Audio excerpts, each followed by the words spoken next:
नमस्कार, स्वागत है आप सभी का हमारे लाइव फोन इन कार्यक्रम हेलो किसान में। मैं हूं आपके साथ अदिति शर्मा।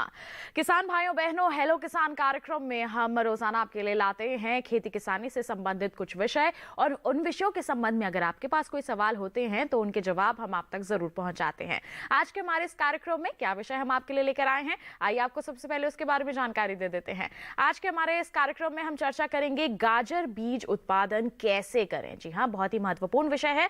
साथ ही सब्जियों की संरक्षित खेती पर भी आज के हमारे इस कार्यक्रम में चर्चा होगी। अगर आपके पास कोई भी सवाल है कि आप किस तरह से गाजर बीज उत्पादन कर सकते हैं या फिर सब्जियों की संरक्षित खेती कैसे करनी है, तो टोल फ्री नंबर पर कॉल कीजिए 1800-113060, 1800-113061। ये हमारे टोल फ्री यानी कि निःशुल्क नंबर है जिस पर आप अगले 1 घंटे के दौरान हमें फोन कर सकते हैं, अपने सवाल हमसे पूछ सकते हैं, जिनके जवाब हमारे जो विशेषज्ञ हैं आप तक जरूर पहुंचाएंगे। आइए परिचय करवा देते हैं। इस वक्त स्टूडियो में हमारे साथ मौजूद है डॉक्टर BS तोमर, जो अध्यक्ष हैं शाकीय विज्ञान संभाग IRI पूसा नई दिल्ली में। सर, आपका बहुत बहुत स्वागत है। साथ ही साथ हमारे साथ लाइव जुड़ रहे हैं डॉक्टर प्रदीप कुमार, जो प्रोफेसर हैं पादप विज्ञान संभाग, केंद्रीय विश्वविद्यालय धर्मशाला, हिमाचल प्रदेश में। डॉक्टर कुमार, आपका भी बहुत बहुत स्वागत है हेलो किसान कार्यक्रम में। बिल्कुल, तो किसान भाइयों बहनों, जानकारी दे दी है हमने आपको कि किस विषय पर हम चर्चा करने वाले हैं। गाजर बीज उत्पादन आप कैसे कर सकते हैं और सब्जियों की संरक्षित खेती आप किस तरह से कर सकते हैं। इन दोनों विषयों पर आज हम विस्तृत चर्चा करेंगे। आपके कॉल्स का भी हम साथ के साथ इंतजार करेंगे। इसी के साथ आइए चर्चा को हम शुरू कर लेते हैं। डॉक्टर तोमर का यहाँ पर मैं रुक कर लेती हूँ। डॉक्टर तोमर, जब हम बात करते हैं गाजर बीज उत्पादन की, तो इससे हमारे किसानों को क्या फायदा हो सकता है, इस पर तो सबसे पहले प्रकाश डालें। देखिए, गाजर हमारे देश में सर्दी के मौसम में उगाई जाने वाली जड़ वाली फसलों में महत्वपूर्ण फसल है और इसकी खेती बड़े व्यापक स्तर पे हमारे उत्तर भारत के मैदानी क्षेत्रों में, अगर हम बात करें, लाल रंग की गाजर की खेती होती है और लगभग इसी समय पे मैदानी क्षेत्रों में पीले रंग की गाजर, जिसको हम यूरोपियन गाजर के नाम से जानते हैं या टेम्परेट कैरेट बोलते हैं, उनकी व्यापक स्तर पे खेती होती है। तो खेती करने के लिए किसान गुणवत्ता बीज का इस्तेमाल करते हैं और क्योंकि गाजर हमारे देश में व्यापक स्तर पे होती है और लाल रंग की गाजर विशेषकर से भारत या जो हमारे सब ट्रॉपिकल ट्रॉपिकल क्षेत्र हैं दुनिया में, वहाँ पे ही लाल रंग की गाजर का खेती होती है।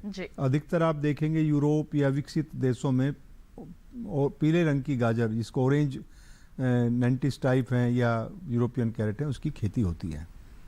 तो उससे जब किसान खेती करता है तो उसको बीज की आवश्यकता होती है और बीज उत्पादन का जो कार्यक्रम है वो तकनीकी रूप से एक बहुत टेक्नोलॉजी के साथ होता है।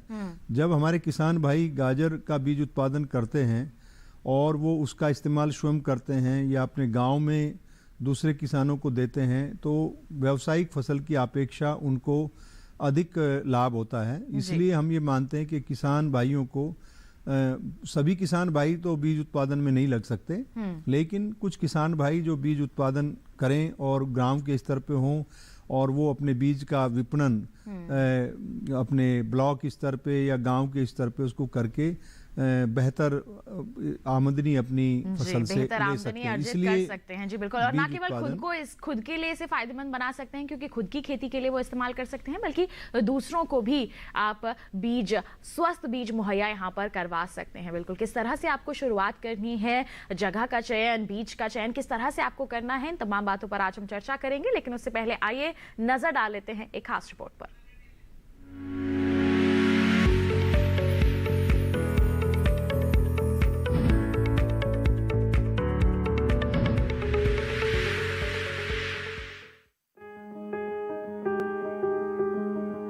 गाजर का जड़ वाली सब्जियों में प्रमुख स्थान है। गाजर की खेती पूरे देश में की जाती है। गाजर की खेती और अच्छी उपज के लिए उचित जल निकास वाली भुरभुरी दोमट भूमि सबसे अच्छी मानी जाती है। गाजर के बीज उत्पादन के लिए कुछ बातों को ध्यान में रखना जरूरी है। जिन किस्मों की बाजार में मांग हो या जिन्हें किसान अपने लिए उगाना चाहते हैं, उन्हें प्राथमिकता दें। किस्म अच्छी पैदावार देने वाली हो, किस्म में रोग रोधता, अगेतापन आदि वांछित गुण होने चाहिए। छांटी गई किस्म उस क्षेत्र विशेष की जलवायु के लिए अनुकूल हो, जिससे उत्पादन के समय आनुवांशिक बदलाव की संभावना न रहे। बीज उत्पादन के लिए स्वस्थ व बीमारी रहित प्रमाणित बीज या आधार बीज का ही उपयोग करें। गाजर में शुद्ध बीज बनाने के लिए जड़ों से बीज बनाने की विधि उपयोग में लाई जाती है।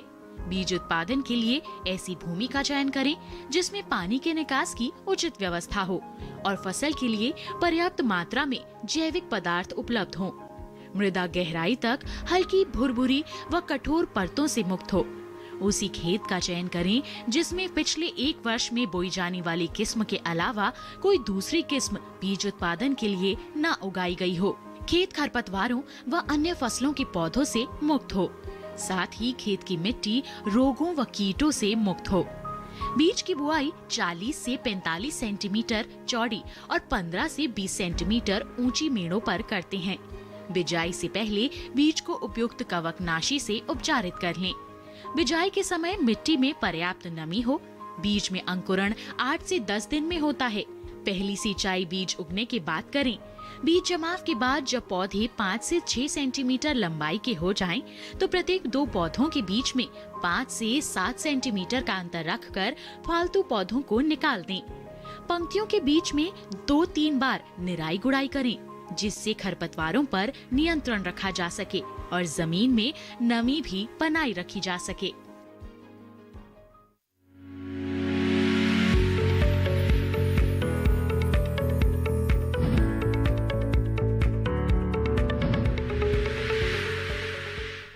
तो देखिए, अभी आपने एक खास रिपोर्ट गाजर बीज उत्पादन पर आधारित। आइए इसी के साथ बढ़ते हैं आगे।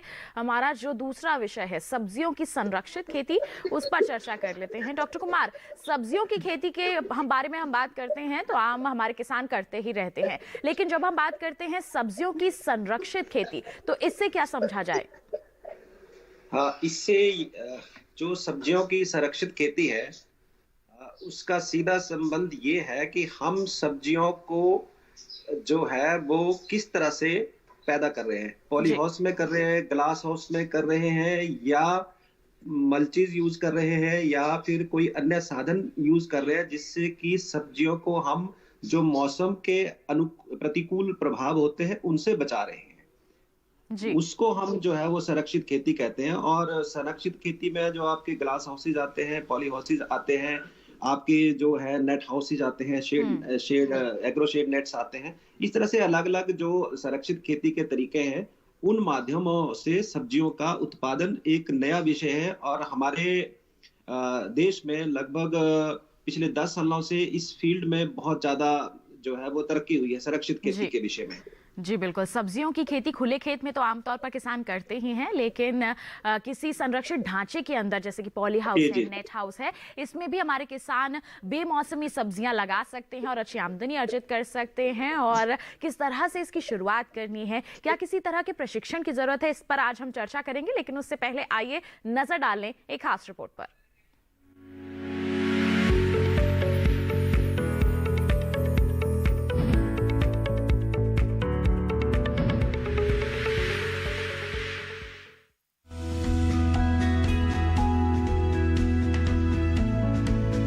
जब हम किसी फसल की पैदावार मुख्य जैविक या अजैविक कारकों से बचाते हुए यानी सुरक्षा प्रदान करते हुए करते हैं तो उसे संरक्षित खेती कहते हैं। संरक्षित खेती में किसान फसलों की मांग के अनुसार वातावरण को नियंत्रित करते हुए महंगी फसलों के लिए ऐसा वातावरण तैयार करते हैं जहां पर धूप, छांव, गर्मी व ठंडक का अधिक प्रभाव न हो। साथ ही तेज बारिश का असर और तीव्र हवाओं का प्रकोप भी ना हो। संरक्षित खेती में फसलों का प्राकृतिक प्रकोपों व अन्य कारकों से बचाव किया जाता है। संरक्षित खेती के द्वारा किसान प्रतिकूल परिस्थितियों में भी अच्छी पैदावार ले सकते हैं। किसान सब्जियों की संरक्षित खेती कर सकते हैं। इसके तहत किसान टमाटर, शिमला मिर्च, खीरा, पत्ता गोभी, फूल गोभी, ब्रोकली, हरी प्याज, सेम, मटर, चुकंदर, मिर्च, धनिया, बैंगन, भिंडी, करेला और शलजम लगा सकते हैं। इनके अलावा किसान मूली, गाजर, अदरक, मिर्च, लौकी और तुरई आदि की खेती भी कर सकते हैं। किसान पॉली हाउस, नेट हाउस आदि में संरक्षित खेती करके सब्जियां लगा सकते हैं। संरक्षित खेती के कई फायदे हैं। ये तकनीक फल, फूल और सब्जियों की फसलों की पैदावार के लिए अनुकूल है। इन तकनीकों के तहत उपरोक्त फसलों की खेती साल भर ली जा सकती है। संरक्षित खेती के तहत किसान ऑफ सीजन में उत्पादन करके अतिरिक्त आय अर्जित कर सकते हैं।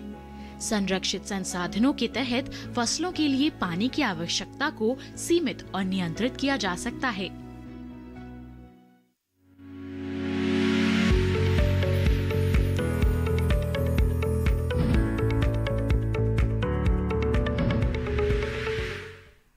तो देखिए, अभी आपने एक और खास रिपोर्ट आई है। इसी के साथ हमारी चर्चा को हम आगे बढ़ाते हैं और याद रखिए कि हम आपके कॉल्स का इंतजार कर रहे हैं। Toll free number TV screen पर फ्लैश किए जा रहे हैं, इन्हीं पर आपको कॉल करना है और अपने सवाल हमसे पूछने हैं।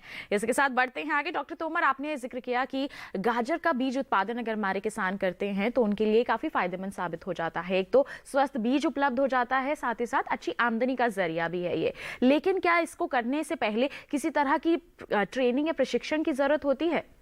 देखिए, बीज उत्पादन अपने आप में एक वैज्ञानिक तकनीकों से भरा हुआ कार्य है और इसको करने के लिए किसान को व्यावसायिक उत्पादन के साथ साथ बीज उत्पादन की जानकारी भी होना आवश्यक है।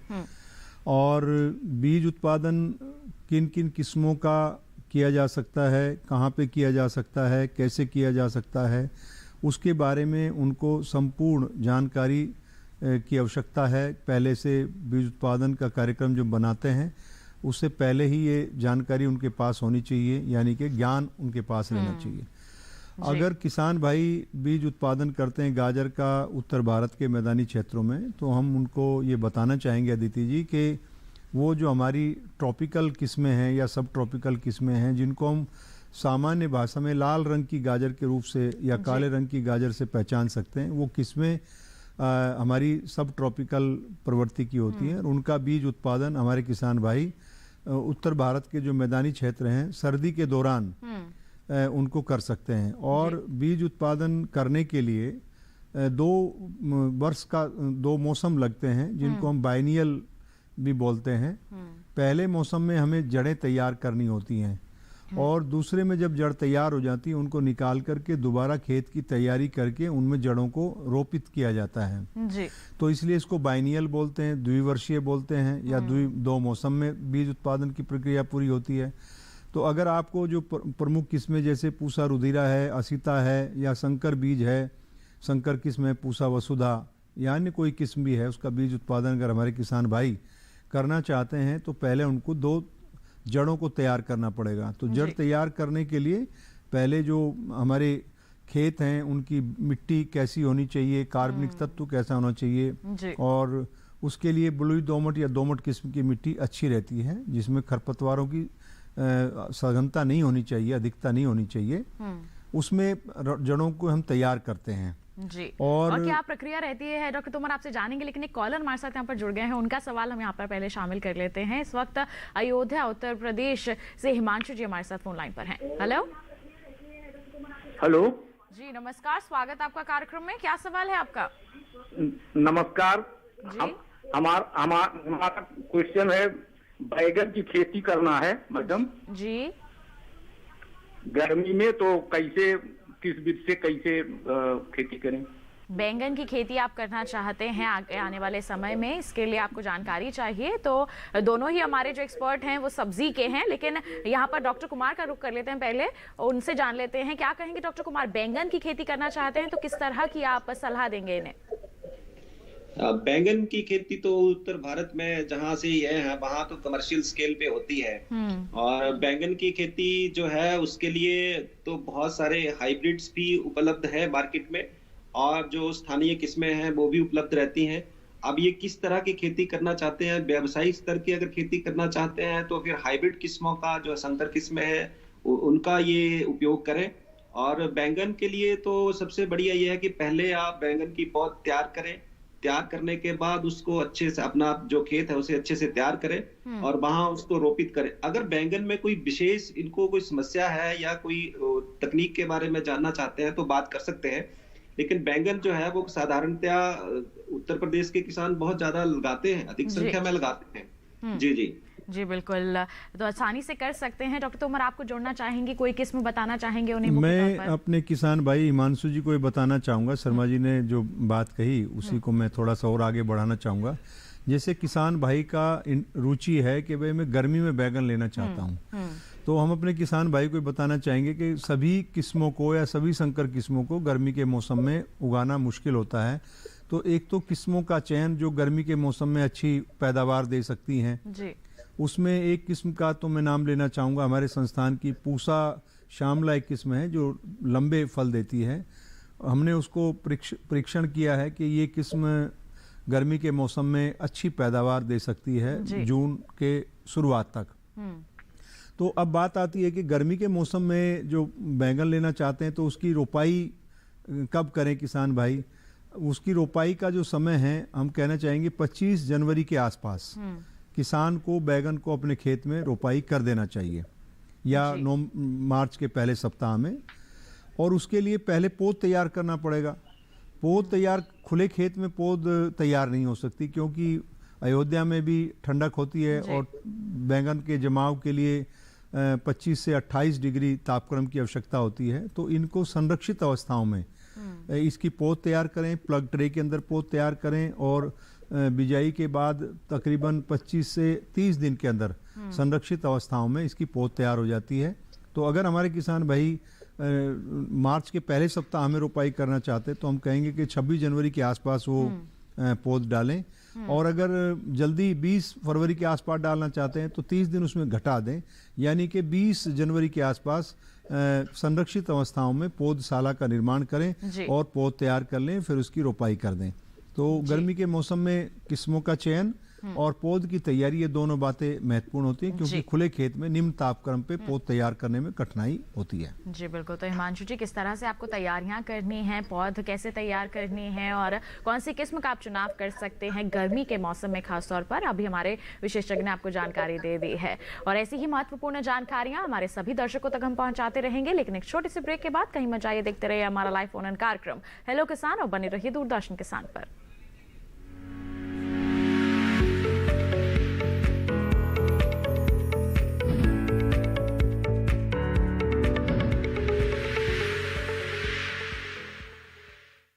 अरे भाई, सुना नहीं क्या? केसीसी ने किसानों का जिंदगी बदल दिया है। देश के छोटे किसान 1,60,000 रुपये तक का कर्ज बिना किसी गारंटी को ले पाएंगे। ब्याज खोरों से भी पीछा छुटा। मैं तो जैविक खेती का पूरा सामान मंगा लिया, केसीसी का भी कोई दबाव नहीं है। ब्याज चुकाने के लिए पूरा 1 साल मिलता है। समय पर भुगतान करने पर केवल 4% के सालाना ब्याज पे लोन मिल गया मुझे। अपना आधार कार्ड, लेटेस्ट फोटो और जमीन के कागजात लेके अप्लाई करो बस। और नामांकन भरने के लिए जेब भी ढीली नहीं करनी पड़ी।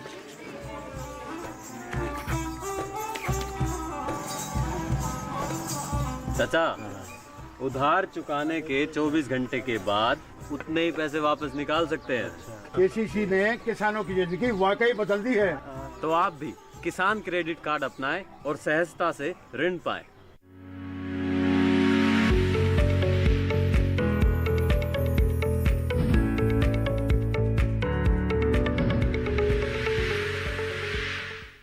ब्रेक के बाद आप सभी का फिर से स्वागत है हमारे लाइव फोन इन कार्यक्रम हेलो किसान में। आज हम चर्चा कर रहे हैं गाजर बीज उत्पादन आप कैसे कर सकते हैं और साथ ही साथ सब्जियों की संरक्षित खेती कैसे करें। इन दोनों ही विषयों पर हम विस्तृत चर्चा कर रहे हैं। आपके पास कोई भी सवाल है तो आपको हमारे टोल फ्री नंबर पर कॉल करना है, अपने सवाल हमसे पूछने हैं जिनका जवाब हमारे विशेषज्ञ आप तक जरूर पहुंचाएंगे। आइए इसी के साथ इंतजार को बढ़ाते हैं आगे और हमारी चर्चा को भी आगे बढ़ाते हैं और डॉक्टर कुमार का यहाँ पर रुक करना चाहूंगी। डॉक्टर कुमार, आपने जिक्र किया कि सब्जियों की संरक्षित खेती हमारे किसान पॉली हाउस बनाकर, नेट हाउस बनाकर, ग्लास हाउस बनाकर कर सकते हैं। तो इस सब के लिए क्या पहले उनको जानकारी लेना जरूरी है या किसी तरह का प्रशिक्षण लेना जरूरी है? ये आपने बिल्कुल सही कहा। जो भी किसान संरक्षित खेती करना चाहते हैं उन्हें इसके बारे में प्रशिक्षण लेना चाहिए। बहुत सारे कृषि विश्वविद्यालय और भारतीय कृषि संस्थान जो है देश में वो पॉली हाउस या संरक्षित खेती पर विशेष प्रशिक्षण देते हैं। क्योंकि जो संरक्षित खेती है वो जो हम खुले खेत में खेती करते हैं उससे बिल्कुल भिन्न है। और संरक्षित खेती में हमें बहुत सारी बातों पर ध्यान देना पड़ता है। बहुत सारी ऐसी तकनीक्स हैं जिन पर हमें विशेष रूप से फोकस करना पड़ता है संरक्षित खेती में। इसलिए संरक्षित खेती के लिए किसानों को सबसे पहले 2 या 3 दिन का प्रशिक्षण जो कृषि विश्वविद्यालय देते हैं या कृषि संस्थान देते हैं, वो एक बेसिक रिक्वायरमेंट है, वो करना ही चाहिए। जी बिल्कुल। साथ ही आपसे जानना चाहेंगे कौन कौन सी वो सब्जियां हैं जिनको हमारे किसान लगा सकते हैं संरक्षित खेती करते समय या फिर पॉली हाउस या नेट हाउस में। लेकिन उससे पहले कॉलर जुड़ गए हैं, इस सवाल का जवाब मैं आपसे लूंगी। कॉलर जुड़ गए हमारे साथ, पहले उनका सवाल हम शामिल कर लेते हैं। हेलो हेलो, नमस्कार, स्वागत आपका कार्यक्रम में। क्या सवाल है आपका? नमस्कार सर। जी दीपक जी, क्या सवाल है आपका? सवाल सर यह है कि हम कुछ खेती करना चाहते हैं। किसकी खेती करना चाहते हैं आप? उसमें हम भिंडी और गोभी, तरोई, लौकी की भी खेती करना चाहते हैं जी। तो इसके बारे में मुझे नॉलेज नहीं है, तो मतलब इस समय हमें खेती करना सही है या अभी कुछ टाइम लग हो, उसके बारे में नॉलेज करना था। जी डॉक्टर तोमर, क्या कहेंगे इनको आप? देखिए, आप अगर आपके पास अभी फूल गोभी की जो सुनोबाल किस्में हैं उनकी अगर पौध तैयार है, पत्ता गोभी की अगर पौध तैयार है, तो आप खेत की तैयारी करके इनकी रोपाई कर सकते हैं। जैसा इनका सवाल सुन के लगा जैसे इन्होंने अभी नहीं की है, नहीं की है, तो अभी आप पत्ता गोभी, फूल गोभी की अगर पौध तैयार करते हैं तो आपको 30 दिन का समय लगेगा। और फिर ये आप जब इसकी रोपाई करेंगे तो आप इसकी रोपाई में लेट हो जाएगा, देरी हो जाएगी, तो आपकी उपज कम हो जाएगी जी। अगर आपकी रुचि है कि आप फूल गोभी, पत्ता गोभी उगाना चाहते हैं पछेती, तो आप पौध तुरंत डाल दें बीज ले करके, और उसकी 30 दिन में पौध तैयार हो जाएगी और उसके बाद रोपाई कर सकते हैं। जहाँ तक बात है आपकी भिंडी की, भिंडी गर्मी के मौसम की फसल है और इसकी खेती हम वैसे खरीफ के मौसम में भी करते हैं। तो भिंडी में बुआई करने का जो समय है वो बहुत महत्वपूर्ण होता है, क्योंकि जमाव के लिए भिंडी में एक निर्धारित तापक्रम की आवश्यकता होती है। अगर तापक्रम, वातावरण का जो तापक्रम कम है तो उस पर भिंडी में जमाव नहीं होता और अच्छी गुणवत्ता का बीज भी कम जमाव देता है जी। तो बुआई का समय उत्तर भारत में 20 फरवरी के बाद से किसान भाई भिंडी की बुआई कर सकते हैं, विशेष सावधानी के साथ कि पहले वो बीज को उपचारित करें, बीज को थोड़ा पानी में भिगो करके रखें और मेड़ों के ऊपर बिजाई करें। और मेड़े का जब निर्माण करें भिंडी के लिए तो उसमें पूर्व पश्चिम दिशा में मेड़े बनाएं और मेड़ों के ऊपर प्रचुर मात्रा में सड़ी हुई गोबर की खाद या वर्मी कंपोस्ट मिलाएं और उसकी दक्षिण दिशा में पहले से जो बीज को तैयार किया है बुआई के लिए उसकी बिजाई करें। और बीज की मात्रा सामान्य बुआई के समय में, जब आप फरवरी के अंत में बुआई करते हैं तो अधिक मात्रा की आवश्यकता होती है। हम सामान्यतः कहते हैं गर्मी के मौसम में आप 1 हेक्टेयर में 14 से 16 किलोग्राम सामान्य किस्मों का बीज इस्तेमाल करना चाहिए, तो वहाँ पे आपको तकरीबन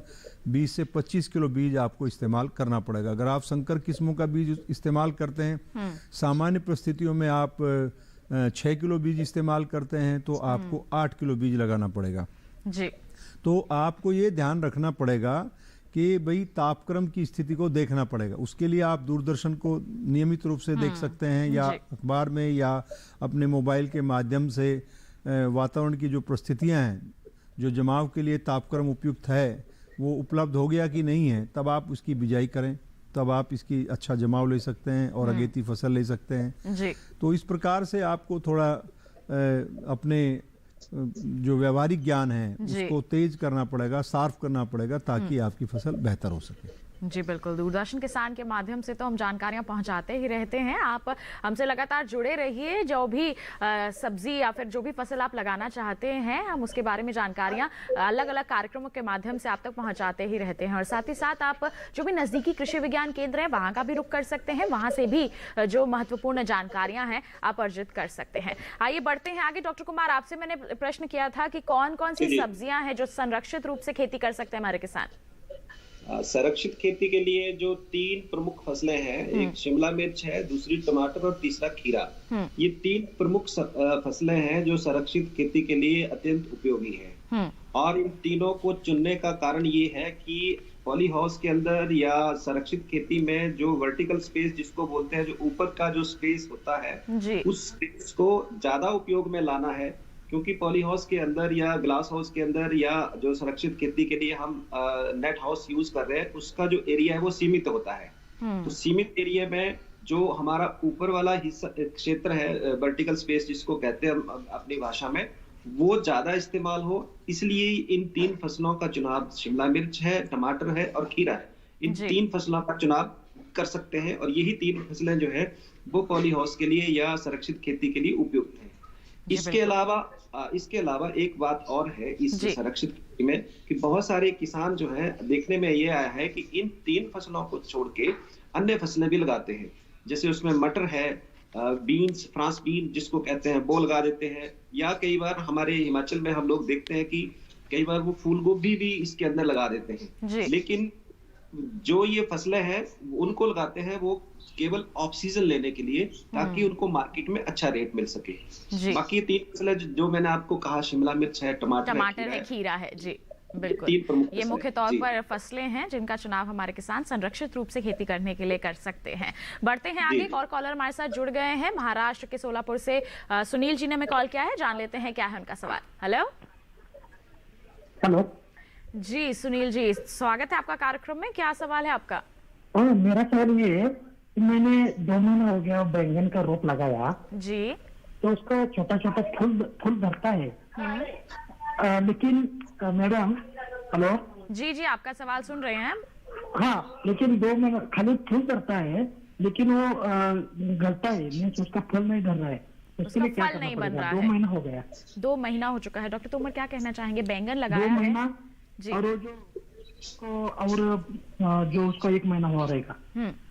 देखिए, हम जो आपकी बात को समझ पा रहा हूँ मैं, ये है कि अभी सर्दी का मौसम है और सर्दी के मौसम में बैगन में क्योंकि महाराष्ट्र के अंदर मौसम दिन के समय काफ़ी साफ़ रहता है, तेज़ धूप रहती है और रात्रि को ठंड होती है, और अभी जनवरी में निश्चित रूप से ये स्थिति आपके यहाँ बनी हुई है होगी। ऐसे में बैगन में फूल बनते हैं, और बैगन में हम आपकी जानकारी बताना चाहिए 4 प्रकार के फूलों का निर्माण होता है।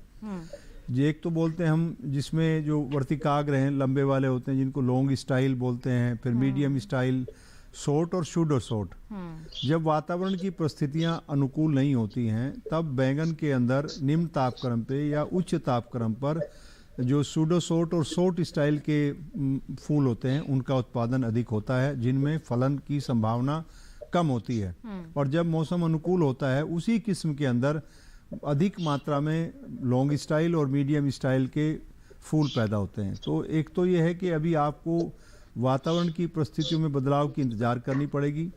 तब तक आप अपनी फसल की देखभाल करते रहें, उसमें निराई गुड़ाई है, सिंचाई है, उसको रखें। और मैं आपको सलाह देना चाहूँगा कि आप आपके फसल में वृद्धि अच्छी रहे, उसके लिए आप गोबर की खाद या वर्मी कंपोस्ट अगर आप है जड़ क्षेत्र में उसको दे सकते हैं। उसके साथ पोटेशियम का भी आप म्यूरेट ऑफ पोटास या पोटेशियम सल्फेट उर्वरकों का आप इस्तेमाल कर सकते हैं, ताकि जड़ क्षेत्र में थोड़ा तापक्रम वृद्धि हो और उसे बढ़वार बनी रहे और अच्छी बढ़वार रहे। और जैसे ही वातावरणीय परिस्थितियों में बदलाव होगा, महाराष्ट्र में तकरीबन आगे आने वाले 15-20 दिनों में मौसम में तेजी से बदलाव होगा, तब आपके बैंगन बेहतर उत्पादन दे सकते हैं। जी बिल्कुल। तो सुनील जी, आपके सवाल का जवाब हमारे विशेषज्ञ ने आपको दे दिया है। इसी के साथ बढ़ते हैं आगे, एक और कॉलर हमारे साथ जुड़े हुए हैं, जान लेते हैं क्या है उनका सवाल। हेलो हेलो हाँ हेलो, नमस्कार, स्वागत आपका कार्यक्रम में, क्या सवाल है आपका? जानना चाहता हूँ सर कि मतलब फूल गोभी और पत्ता गोभी का बीज कैसे उत्पादित किया जाए? पत्ता गोभी और फूल गोभी का बीज उत्पादन करना है आपने? हाँ जी, डॉक्टर कुमार क्या कहना चाहेंगे? पत्ता गोभी में 2 तरह की पत्ता गोभी होती है। आजकल जो पत्ता गोभी है, पत्ता गोभी का जो बीज है वैसे वो प्लेन एरियाज में पैदा नहीं होता है, वो पहाड़ी जो क्षेत्र है वही पैदा होता है पत्ता गोभी का। और जो फूल गोभी है, फूल गोभी में भी 2-3 किस्में होती हैं। एक होती है अर्ली जिनको बोलते हैं, एक मध्यम और एक लेट किस्में। तो जो अर्ली और मिड सीजन की फसलें हैं उनका बीज तो ये तैयार कर सकते हैं, जो लेकिन लेट सीजन वाली फूलगोभी है उसका बीज जो है वो पहाड़ों में ही टेम्परेट एरियाज में ही तैयार होता है जी। तो इसके लिए तो बहुत सारी प्रक्रिया है कि कैबेज या बंद गोभी और फूल गोभी का बीज कैसे तैयार करना है, वो एक लंबी प्रोसेस है। अगर ये चाहते हैं कि सच में ही इनको फूल गोभी या बंद गोभी का बीज तैयार करना है तो जो स्थानीय कृषि विज्ञान केंद्र है वहां से ये विस्तृत जानकारी इसके विषय में ले सकते हैं। मेरे हिसाब से ये विषय बहुत लंबा है बंद गोभी और फूल गोभी के बीज उत्पादन का। तो सामान्यतः जानकारी यही है कि जैसे मैंने कहा कि किस्मों का चुनाव, एक तो कौन सी किस्म है, लेट सीजन की है, अर्ली है, और दूसरा ये कि जो प्लेन एरियाज है वहां पर बंद गोभी का बीज तैयार नहीं होता है। हालांकि बहुत सारी टेक्निक्स आई हैं अब जिनके माध्यम से तैयार कर सकते हैं, लेकिन साधारणतः नहीं होता है। तो इसलिए अगर ये चाहे तो कृषि विज्ञान केंद्र से विस्तृत जानकारी इस विषय पर ले सकते हैं। जी बिल्कुल। आइए इसी के साथ बढ़ते हैं आगे और अब डॉक्टर तोमर का मैं यहाँ पर रुख करना चाहूंगी। डॉक्टर तोमर, गाजर बीज उत्पादन के लिए आपने कहा कि बहुत सारी तकनीकी ज्ञान होना चाहिए यहाँ पर और मिट्टी का चयन अच्छे तरीके से करना चाहिए। लाल गाजर और पीली गाजर का जो बीज है वो अलग से तैयार होता है, तो इस पर और क्या कहना चाहेंगे कि जब जड़ तैयार करनी है तो क्या करें? देखिए, सबसे पहले गाजर के बीज उत्पादन में हमारे किसान भाइयों को जड़ का उत्पादन करना होता है, जिसको हम कहते हैं मदर रूट प्रोडक्शन जी। उसके बाद जब जड़ें तैयार हो जाती हैं उनको फिर खेत से निकाला जाता है और निकालने की अवधि बुआई की अवधि के साथ महत्वपूर्ण होती है। जैसे हम कहेंगे अगर पूसा रुधिरा किसान भाई ने लगाई, उसका बीज बनाना चाहता है वो अपने लिए या अपने गांव के लिए, तो उसमें 100 दिन के बाद उसको जड़ों को निकालना है। बुआई के 100 दिन के बाद जड़ों को निकालना बेहतर होगा। अगर कोई किसान भाई 80 दिन में निकालता है तो उसको जड़ों की गुणवत्ता उतनी अच्छी नहीं मिलेगी, कम मिलेगी। अगर वो 110 दिन 15 दिन लेता है तो उसमें जड़ों का विकास बहुत ज़्यादा हो जाएगा, तो उसको निकालने में मेहनत करनी पड़ेगी और ढुलाई में उसको ज़्यादा परिश्रम करना पड़ेगा। तो ये एक निर्धारित समय है कि अगर पूसा रुधिरा है तो उसको 100 दिन में, असीता है तो उसको 110 दिन में, और जो हमारी यूरोपियन किस्में हैं जिसमें नेंटिस है, मेघाली है, यमदाग्नि है, या एक हमारा संकर किस्म आई है हमारे क्षेत्रीय अनुसंधान केंद्र से, उसका बीज उत्पादन करना चाहते हैं तो उसके लिए भी जड़ों का निर्माण उसी प्रकार से होगा। और जड़ों को तैयार होने के बाद उनको निकाल लिया जाता है। उसके बाद उनकी जड़ों की जो रचना है, उनका आकार है, रंग है, उनको देखा जाता है। ऊपर का जो शीर्ष भाग है जिसको हम टॉप बोलते हैं, वो उसका भी जांच किया जाता है। जो जातीय लक्षण हैं उस किस्म के, उनको पहचाना जाता है जड़ों के निर्माण में।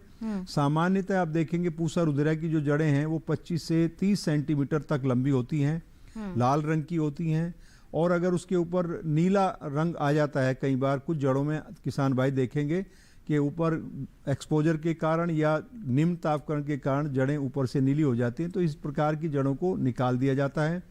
जड़ें जो हैं फटी हुई नहीं होनी चाहिए, विकृत नहीं होनी चाहिए, फॉर्किंग नहीं होनी चाहिए, और उन पर ज़्यादा मात्रा में एडवेंटिशियस रूट या स्कार नहीं होने चाहिए। तो इस प्रकार की जड़ों का चयन करते हैं। आप देखेंगे जो हमारी लाल रंग की किस्म है या काले रंग की, उनमें ये स्कार होते हैं या उसके ऊपर छोटी छोटी जड़ें बन जाती हैं, धागे बन जाते हैं फाइब्रस। और जो हमारी नेंटिस ग्रुप है उसके अंदर ये नहीं होता। जो अपनी पीली गाजर है जिनके हमने नाम लिए, उनकी वो बिल्कुल की जड़ों की जो सरफेस होती है वो चिकनी होती है। तो ये फर्क है दोनों किस्मों में। फिर उसको हम बाह्य लक्षणों के अलावा, इसको बोलते हैं हम एक्सटर्नल इवेल्युएशन, फिर हम देखते हैं अंदर के लक्षण। गाजर में अक्सर आप देखते होंगे कि बाजार में जो गाजर आप लेते हैं अपने घर के इस्तेमाल के लिए, जब आप उसको काटते हैं, कुछ गाजर में पूरा का पूरा गाजर लाल होती है जी। और कुछ गाजर में जो मध्य भाग होता है, कोर होता है, वो सफेद होता है जी। और सफेद के अंदर सफेद का आकार भी बड़ा होता है। तो ऐसे में हम सिफारिश करते हैं कि भाई जब किस्मों को आप जड़ों को निकाल लेते हैं, उसको आधा काटिए, काट करके देखिए बीच में से उसकी जड़ में कोर का आकार कितना है, कोर का रंग कितना है। तो जैसे हमने पूसा रुधिरा की बात की, पूसा रुधिरा की जो जड़ हैं वो लाल रंग की हैं, अंदर से सेल्फ कोर है, यानी कि जो गुद्दे का रंग है वही कोर का रंग है, कोर का आकार भी छोटा होता है। तो ये पहचान करी जाती है जड़ों के आंतरिक लक्षणों की, उसके लिए जड़ों को काटना जरूरी होता है। इन जड़ों को जब हम काट लेते हैं तो एक मुट्ठी भर ऊपर रखते हैं टॉप, बाकी को काट देते हैं चाकू से या जिससे भी कोई दूसरा कृषि यंत्र है, और स्टेकलिंग को फिर दोबारा खेत में लगाया जाता है पूरी जांच करके, ताकि अगले वर्ष जो बीज पैदा होगा उसकी गुणवत्ता भी उतनी बेहतर होगी जितनी जड़ें आपने चयन की हैं जी। लेकिन बीज उत्पादन में महत्वपूर्ण बात ये होती है कि जब आप बीज उत्पादन करते हैं तो ये एक परपरागित फसल है जी। तो इनको जब हम बीज उत्पादन के लिए किस्म को लगाते हैं, दो किस्मों के बीच में अगर आप आधार बीज उत्पादन करते हैं तो कम से कम 1 किलोमीटर का फासला होना चाहिए जी। और अगर आप आधार बीज करते हैं तो 800 मीटर का फासला, ये प्रमाणित बीज करते हैं तो 800 मीटर का फासला रखने की आवश्यकता होती है। और साथ ही साथ आप इस बात को भी निश्चित करें कि भाई आसपास में कोई गाजर की और दूसरी किस्म ना लगी हो जो आपस में संकरण कर सके। तो ये पृथक्कर दूनी बोलते हैं हमें। जैसे आप एक ही गांव में एक ही आसपास के किसानों ने, एक ने लाल गाजर का बीज उत्पादन किया, एक ने काली का किया, अगर उनके बीच में पृथक्कर दूनी प्रमाणित बीज कह रहे हैं या अपने घर के लिए करें 800 मीटर से कम है तो उनमें आपस में संकरण होने की संभावना रहती है। जब वो संकरण होता है तो ऐसे में दोनों ही किस्मों की जड़ों की गुणवत्ता प्रभावित हो सकती है, क्योंकि काला रंग की जो गाजर है वो लाल रंग के ऊपर हम जेनेटिक्स के रूप में अगर बात करें वो डोमिनेंट होता है, तो अगले साल जड़ों के ऊपर काले रंग के धब्बे या कुछ जड़ों का आकार बदल जाएगा जी। तो ये तो बहुत ही महत्वपूर्ण बात बताई आपने कि जब भी आप बीज उत्पादन कर रहे हैं तो आपको इस बात का ध्यान जरूर रखना है कि फासला होना चाहिए। अगर आप 2 बीजों का उत्पादन, 2 तरह के बीजों का उत्पादन यहाँ पर कर रहे हैं, बहुत ही महत्वपूर्ण जानकारी हमारे विशेषज्ञ ने दी है और ऐसी ही जानकारी आगे भी हम आप तक पहुंचाएंगे। लेकिन अभी रुक रहे हैं एक छोटे से ब्रेक के लिए। कहीं मत जाइए, देखते रहिए हमारा लाइव फोन इन कार्यक्रम हेलो किसान और बने रहिए दूरदर्शन किसान पर। किसान जो संबंधित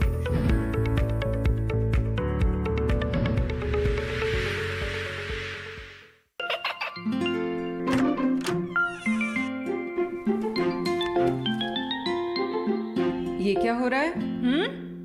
काशवी, इतने कम मार्क्स? काशू बेटा पढ़ा करो, पढ़ोगी नहीं तो आगे कैसे बढ़ोगी? मम्मा मैं भी तो आपसे यही कहना चाहती हूँ, पढ़ा करो। आप पढ़ोगे नहीं तो आगे कैसे बढ़ोगे? मतलब? वो देखो, सिर्फ बैक पर छपा ऑर्गेनिक नहीं, ऑर्गेनिक का निशान पहचानिए। पीजीएस ऑर्गेनिक का ये लोगो उन किसानों की पहचान है जो आज भी परंपरागत विधि से रसायन मुक्त खेती कर आपके लिए शुद्ध फसल उपजा रहे हैं। अब समझे मम्मा, अगर मैं प्योर ऑर्गेनिक फूड नहीं खाऊंगी तो अच्छे मार्क्स कहाँ से लाऊंगी? अच्छा बच्चों, जैविक खेती की इस मुहिम को आगे बढ़ाइए, शुद्ध ऑर्गेनिक अपनाइए।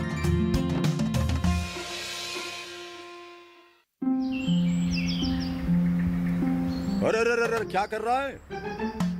इधर इधर इधर, हम बोल रहे हैं तेरे बीजू का।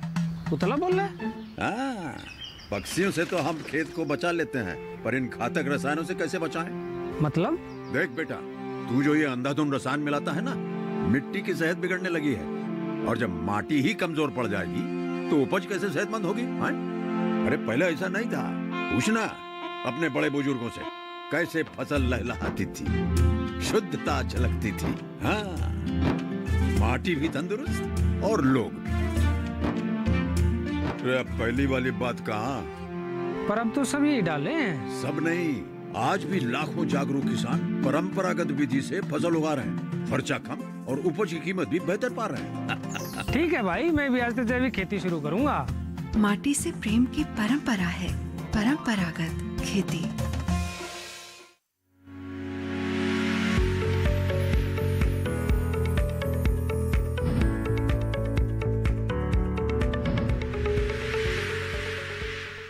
ब्रेक के बाद आप सभी का फिर से स्वागत है हमारे लाइव फोन इन कार्यक्रम हेलो किसान में। आज हम चर्चा कर रहे हैं गाजर बीज उत्पादन और संरक्षित खेती सब्जियों की। इन दोनों ही विषयों पर विस्तृत चर्चा कर रहे हैं। आपके पास कोई सवाल है तो आप हमारे टोल फ्री नंबर पर कॉल करके अपने सवाल हम तक पहुंचा सकते हैं, उनके जवाब आप तक जरूर पहुंचाएंगे हमारे विशेषज्ञ। आइए हमारी चर्चा को आगे बढ़ाते हैं और डॉक्टर कुमार का मैं यहाँ पर रुक करना चाहूंगी। डॉक्टर कुमार, आपने जिक्र किया कि शिमला मिर्च, टमाटर और खीरा 3 मुख्य फसलें हैं जिनका चयन हमारे किसान कर सकते हैं संरक्षित रूप से खेती करने के लिए, तो क्या इनकी किस्में भी अलग हैं? जी, जितनी भी संरक्षित खेती के लिए फसलें हैं, 3 फसलें जो प्रमुखतः लगाई जा सकती हैं, शिमला मिर्च, टमाटर और खीरा, इन तीनों में ही किस्में जो है वो हाइब्रिड किस्में लगेगी, संकर किस्में लगेंगी। जो दूसरी किस्में आती है उनका चुनाव किसान ना करें, केवल और केवल जो संकर किस्में हैं उन्हीं का चुनाव करें, क्योंकि उनकी पैदावार अधिक होती है। और सामान्यतः जब हम संरक्षित खेती कर रहे हैं तो हमारा जो उद्देश्य है उसमें संरक्षित खेती में वो ये भी है कि कम क्षेत्रफल में हम ज्यादा पैदावार प्राप्त करें। इसलिए शिमला मिर्च है, टमाटर है या खीरा है, इस पे केवल संकर किस्में, हाइब्रिड किस्मों का उपयोग करें। हाँ, खीरे में एक विशेष ध्यान देने वाली बात यह है कि खीरे में जो किस्में हैं वो बीज रहित जो किस्में आती हैं या सीडलेस या पार्थिनोकार्पिक, हम वैज्ञानिक भाषा में उनको कहते हैं बीज रहित, अगर साधारण भाषा में कहूँ तो बीज रहित खीरा जो है उसका चुनाव करें।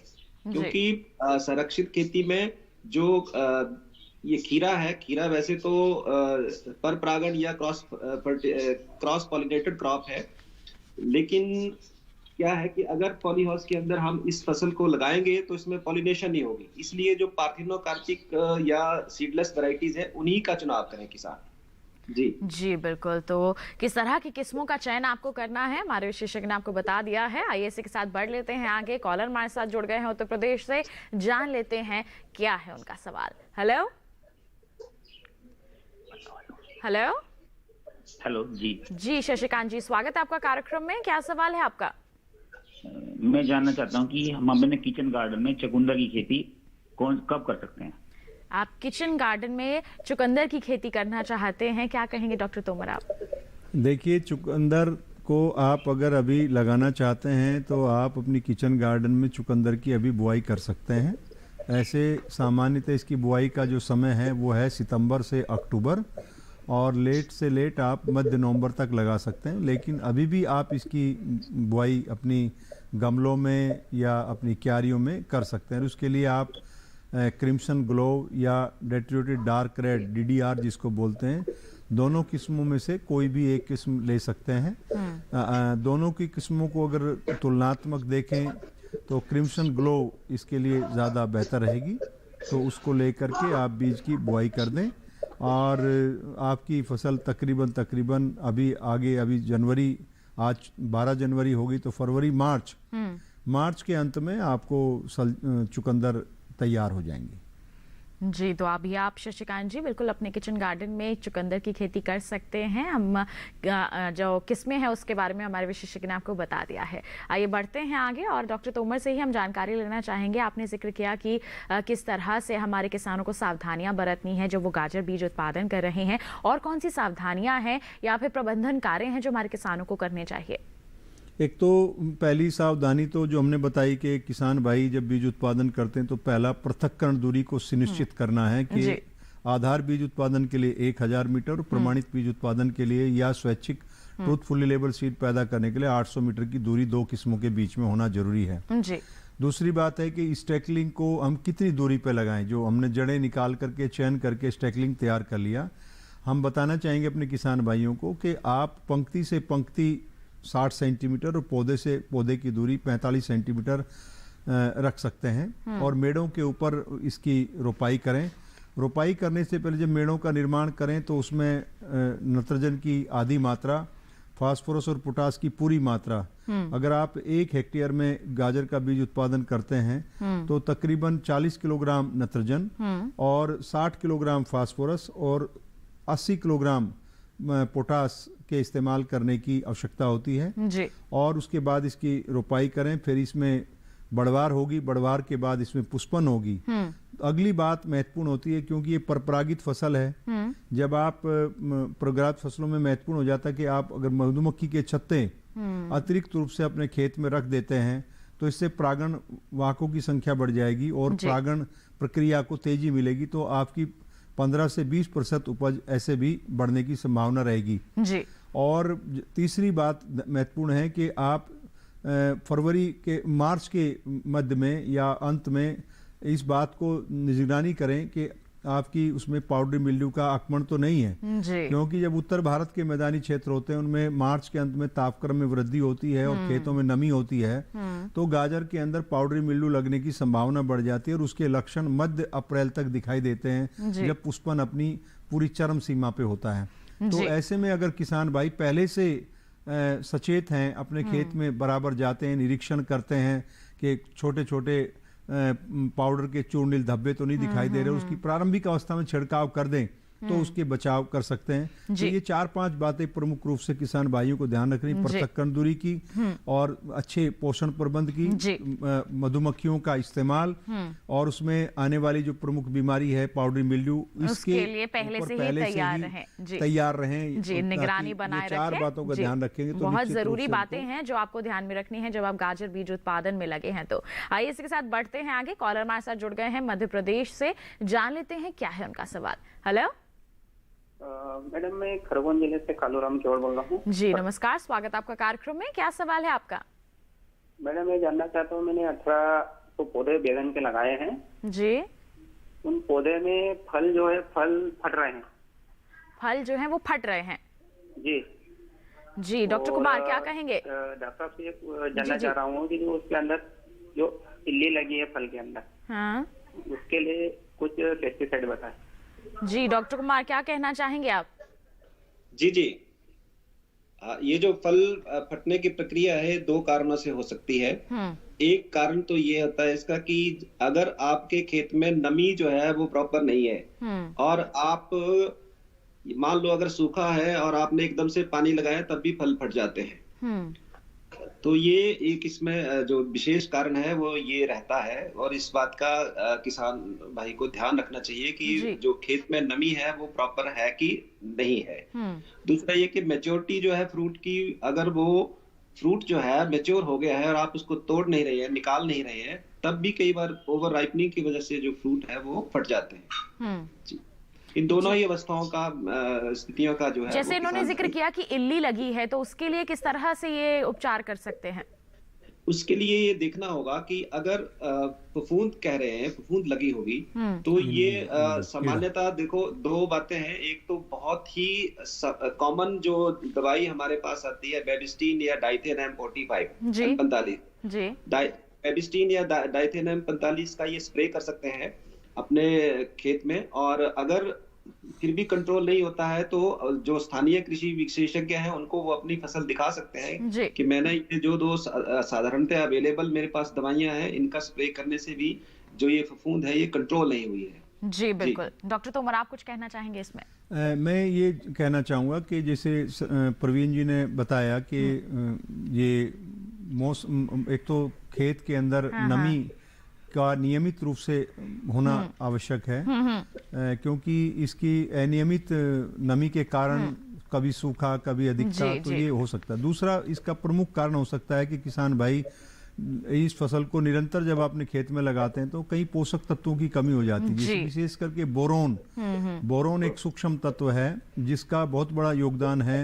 अगर फसलों में फलों के अंदर फटाव की स्थिति है, चाहे वो सब्जी हो चाहे फल हो, तो ऐसे में हम ये संभावना सोचते हैं कि उसमें बोरोन की कमी है। अगर किसान भाई अपनी जड़ क्षेत्र में बोरेक्स का इस्तेमाल करते हैं या बोरोन का छिड़काव करते हैं तो फलों के फटने की प्रक्रिया को रोका जा सकता है। और कई बार कई फसलों में जब तापक्रम निम्न होता है, जैसे अभी आप बैंगन देखेंगे, जो बैंगन लगे हुए हैं उसमें अक्सर फट जाएंगे और वही सेम किस्म जब आप बढ़िया उनका वातावरणीय परिस्थितियां अनुकूल होती हैं तब होते हैं तो वो फल नहीं फटते हैं, क्योंकि निम्न तापक्रम पे बाहरी जो त्वचा होती है फलों की स्किन है वो हार्ड हो जाती है और पौधे बराबर जमीन से पोषक तत्वों का उपयोग करते हैं और धूप अगर तेज है तो भोजन भी बनता है तो फलों का विकास होता है, लेकिन वो ठंड की वजह से जो बाहरी स्किन है वो सख्त हो जाती है और उसकी वजह से आंतरिक दबाव होता है, इंटरनल प्रेशर होता है, तो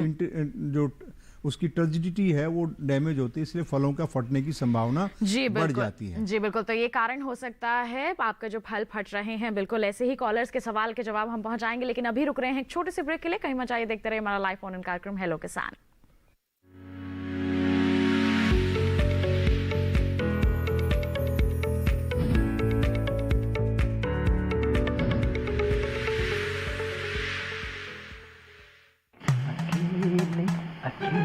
वाह भैया, अकेले अकेले।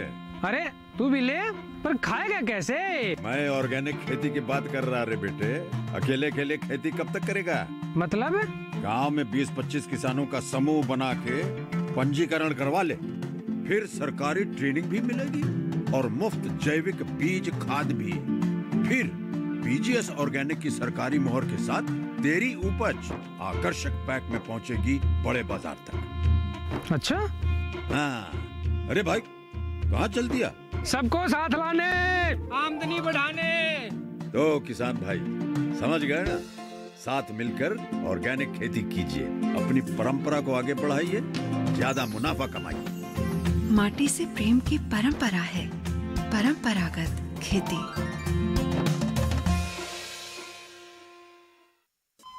अरे सुन तो। मुझे क्या सुनाना चाहते हो? जो सुनाओ मेरी सौतन को। किसको? अरे वही तुम्हारा मोबाइल फोन जिससे सुबह शाम दिन रात चिपके रहते थे और कहते थे किसान कॉल सेंटर से बातें हो रही हैं। अच्छा ये बात है। हाँ क्यों, क्या हुआ? अब बात नहीं होती क्या? अब तो झट से बात हो जाती है। ऐसा क्या? हाँ, अब तो ज्यादा लाइनें और खास तकनीक के कारण खेती के माहिरों से तुरंत बात हो जाती है। और अगर कभी लाइन व्यस्त हो तो अपनी समस्या फोन पर रिकॉर्ड करा दो, वहाँ से फोन आ जाता है और समस्या की हल का मैसेज भी आ जाता है। ये देखो आ गया। अरे वाह, इसका मतलब इंतजार की घड़ी अब खत्म। हाँ। तभी मैं सोचूं कि आजकल मुझ पर इतना प्यार क्यों आ रहा है। कृषि संबंधी समस्याओं का अपनी भाषा में तुरंत हल पाने के लिए पूरे भारत में किसी भी फोन से हेल्पलाइन नंबर पर संपर्क करें। किसानों का दोस्त किसान कॉल सेंटर।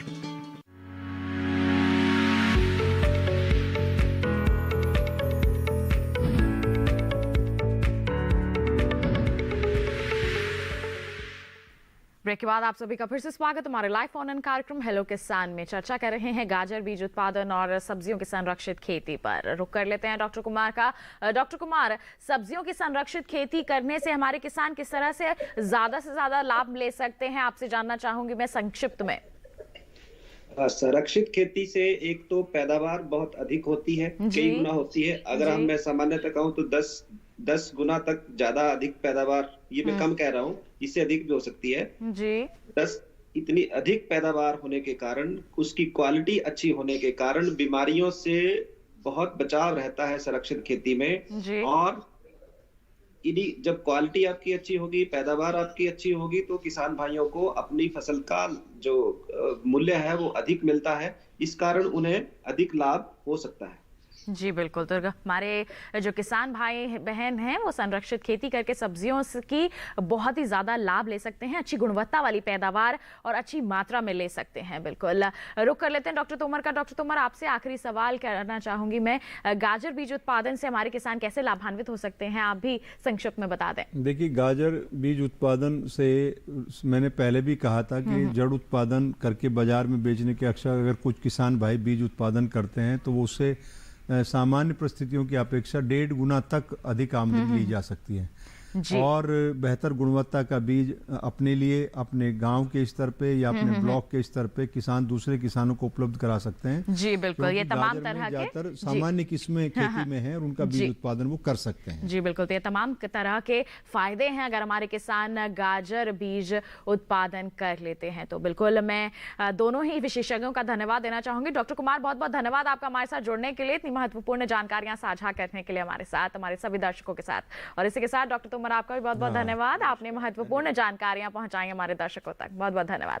तो किसान भाइयों बहनों, आज आपने कार्यक्रम में जान लिया कि गाजर का बीज उत्पादन आप कैसे कर सकते हैं और सब्जियों की संरक्षित खेती आपको किस तरह से करनी है। ये दोनों ही कार्य आपके लिए काफी फायदेमंद साबित हो सकते हैं। ये तो बात हो गई आज के कार्यक्रम की। अगले कार्यक्रम में हम क्या विषय आपके लिए लेकर आने वाले हैं बता देते हैं आपको। हमारा अगले कार्यक्रम का जो विषय है वो रहेगा प्रधानमंत्री फसल बीमा योजना के 5 साल। जी हाँ, 5 वर्ष पूरे हो चुके हैं फसल बीमा योजना को और किस तरह से क्रियान्वयन हुआ है और आगे के क्या लक्ष्य हैं, इन पर कल के कार्यक्रम में विस्तृत चर्चा होगी। आपके पास कोई सवाल है तो आप वो हम तक पहुंचा सकते हैं ईमेल के जरिए hellokisan2015@gmail.com हमारी ईमेल आईडी है। फेसबुक के जरिए भी जुड़ सकते हैं। फेसबुक पर जाइए, हिंदी में टाइप कीजिए हेलो किसान, वहां पर हमारे पेज पर आप अपने सवाल पोस्ट कर सकते हैं। डीडी किसान कॉल सेंटर नंबर भी है 1800-113-060, जिस पर सोमवार से शनिवार सुबह 6 बजे से रात के 10 बजे तक कॉल करके आप अपने सवाल हमारे पास रिकॉर्ड करवा सकते हैं, जिन्हें हम कार्यक्रम में जरूर शामिल करेंगे, उनके जवाब आप तक जरूर पहुंच आएंगे। तो हमारे टोल फ्री नंबर तो रहेंगे ही, जिसके जरिए आप लाइव अपने सवाल हमसे पूछ सकते हैं। तो बस आज के लिए इतना ही, हमें दीजिए इजाजत। अगले अंक में मुलाकात होगी नए विषय नए विशेषज्ञों के साथ। आप बने रहिए दूरदर्शन किसान पर। नमस्कार।